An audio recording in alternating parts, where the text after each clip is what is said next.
समा कहां तेरी उस अद को पा सके मेरा ही दिल है वो जहां तू समा सके। দেখতে সাত আয়াত কিন্তু সাত আসমান সাত জমিনের রাজ এই সূরার মধ্যে আল্লাহ রেখে দিয়েছেন। এই এমন একটা সূরা খাজা গরিব নওয়াজ রাহমাতুল্লাহ আলাইহি বলছেন সূরা ফাতিহাতে 22টা হরফ ব্যবহার হয়েছে, 7টা হরফ ব্যবহার হয় নাই। 7 হরফ সংখ্যা তত্ত্ব এটা একটা জ্ঞান, কিন্তু বর্তমান পরিস্থিতিতে যখন আমরা যেমন নাকি আমি শুরুতে বললাম ইসলাম মানি 100 বলেন না,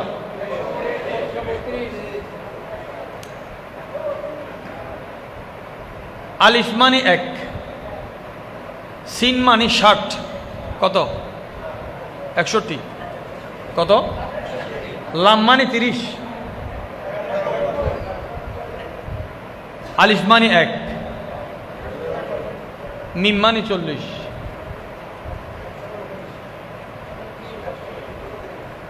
হয় নাই 100, ইসলাম মানি মোহাম্মদ মানি 92, মোহাম্মদ মানি আলী মানি 110, আলী মানি কোরআন শরীফে একটা সাহায্যের সূরা আছে সূরা নসর 110 নম্বর, লা ফাতা ইল্লা আলী লা সাইফ ইল্লা যুলফিকার।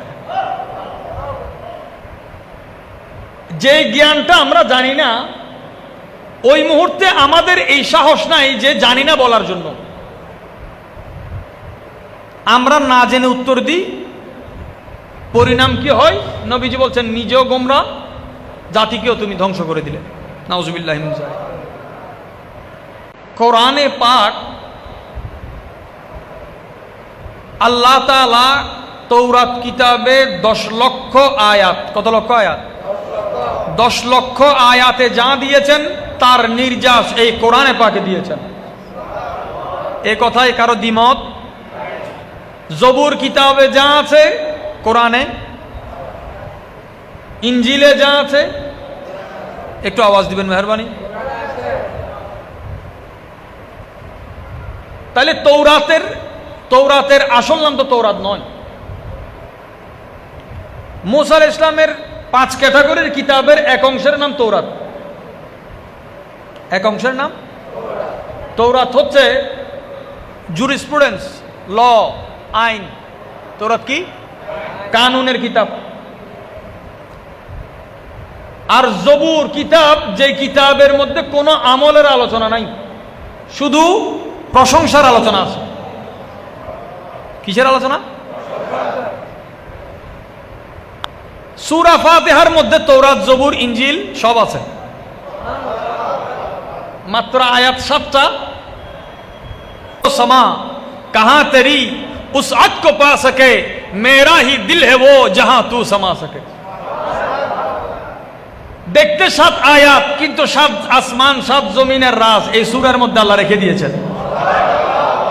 এই এমন একটা সূরা খাজা গরিব নওয়াজ রাহমাতুল্লাহ আলাইহি বলছেন সূরা ফাতিহাতে 22টা হরফ ব্যবহার হয়েছে, 7টা হরফ ব্যবহার হয় নাই। 7 হরফ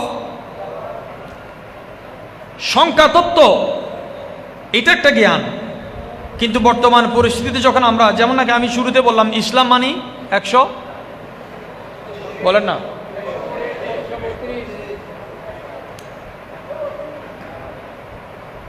আলিফ মানি 1, সিন মানি 60, কত 61, কত লাম মানি 30, আলিফ মানি 1, মিম মানি 40,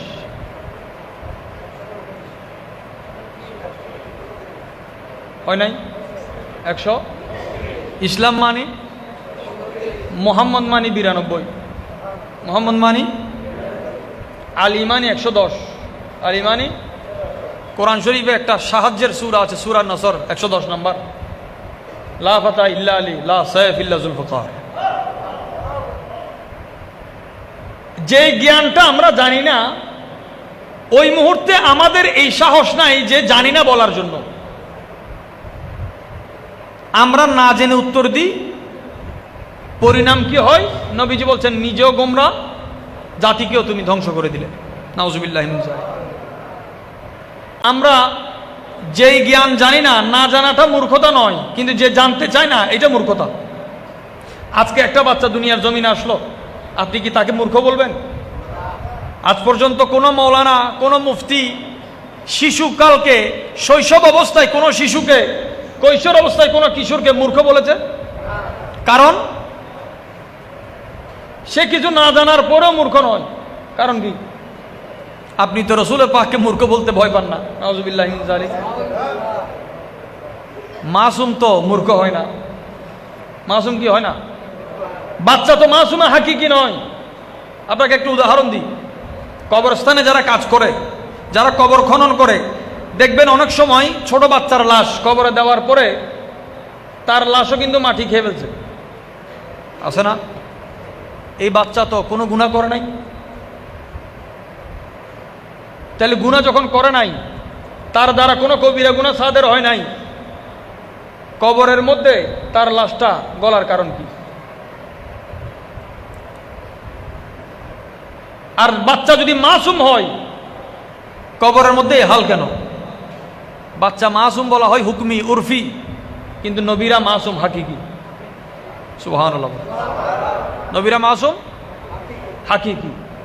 আমার তো সন্দেহ হয় যে হারে আমাদের এক এক বুজুর্গের শরীর মোবারক কবর থেকে প্রকাশ হচ্ছে, মানুষ মনে করবে, বলছে এরা কোনো প্রিজারভেটিভ দিছে নি এখানে। কারণ আমাদের লাশ তো টিকে না, সুন্নিদের লাশ টিকে। এটা তো আপনি আমার সাথে ঝগড়া করলে হবে না, আপনি দূর থেকে বেদাতি ফতোয়া দিলে হবে না। আর আপনি সুরের মার বড় গলা, সুরের মার, আপনি কোথায় যাবেন? ঈমান কিভাবে বাঁচাবেন? আজকে সাইয়্যিদুনা আবু হুরায়রা রাদিয়াল্লাহু তাআলার শানে মানুষ বেয়াদবি করছে। নবীজির সাহাবায়ে কেরামকে আজকে 1400 বছর পরে এসে মিথ্যুক বলতেছে। বলছি ইমাম বুখারী কি জানে? রাসূল পাকের 200 বছর পরের। এই সুযোগ কে দিয়েছে? সালাফিরা দিয়েছে। আপনারা ইমামে আজমের সাথে বেয়াদবি করেছেন, আরেকটা জাতি তৈরি হয়েছে ইমাম বুখারীর বিরুদ্ধে কথা বলার জন্য। বলছি ইমাম বুখারী 200 বছর পরের মানুষ, ওনার কথা কেন শুনবো? যদি জিজ্ঞাসা করা হয় আপনি কোন শতাব্দীর মানুষ, ইমাম বুখারী 2 শতাব্দীর, 3 শতাব্দীর, ইমাম শাফিঈ রাহমাতুল্লাহ, ইমাম আজম 2 শতাব্দী, 3 শতাব্দী, আপনি কত শতাব্দীর? আপনি তো 1400 বছর পরে। আপনার কথা মানবো কেন? আপনার কথা মানবো কেন? ইয়াদ রাখতে হবে, দিন রেলের বগি যেমন লাগানো, দিন লাগানো শিকল। যেই আকীদা পূর্বে, যেই আকীদার অবস্থান পূর্বে ছিল না, হুট করে আসছে, এই আকীদার মধ্যে ঝামেলা আছে। এই আকীদার মধ্যে বলছে আমি শুধু কোরআন শরীফ মানি, আর কিছু মানি না। আচ্ছা, আপনি হাদিস মানেন না? বলছে না হাদিস তো মিথ্যা। হাদিস এটাকে বলা হয় আহলে কোরআন, এটাকে বলা হয় না। মনোযোগ আছে? বলেন তো সুবহানাল্লাহ, আলহামদুলিল্লাহ, আল্লাহু আকবার, লা ইলাহা ইল্লাল্লাহ। বলছে আমরা আহলে কোরআন, কোরআন ছাড়া কিছু মানি না। কিতাবের বাইরে যে কথাগুলো আছে এগুলো কোথায় যাবে? তৌরাতের বাহিরেও এখানে কথা আছে কিনা?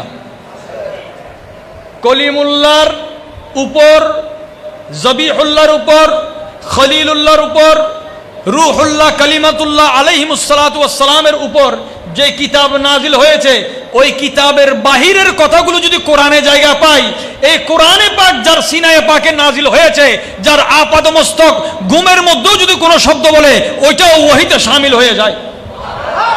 ওইটাও ওহীতে, এটাও ওহী। রাসূল পাকের জাগ্রত অবস্থাও ওহী। নবীজি ইরশাদ করেছেন, তানামু আইনি লা ইয়ানামু কলবি, আমার এই চোখ ঘুমায়, আমার দিলের চোখ ঘুমায় না। এই জন্য আমরা ঘুমালে ওযু ভেঙে যায়। রাসূল পাক সাল্লাল্লাহু আলাইহি ওয়াসাল্লাম এশারের নামাজ পড়ে ঘুমাতেন। নবীজি ওই ঘুম থেকে উঠে ওযু না করেও তাহাজ্জুদের নামাজ আদা করেছেন।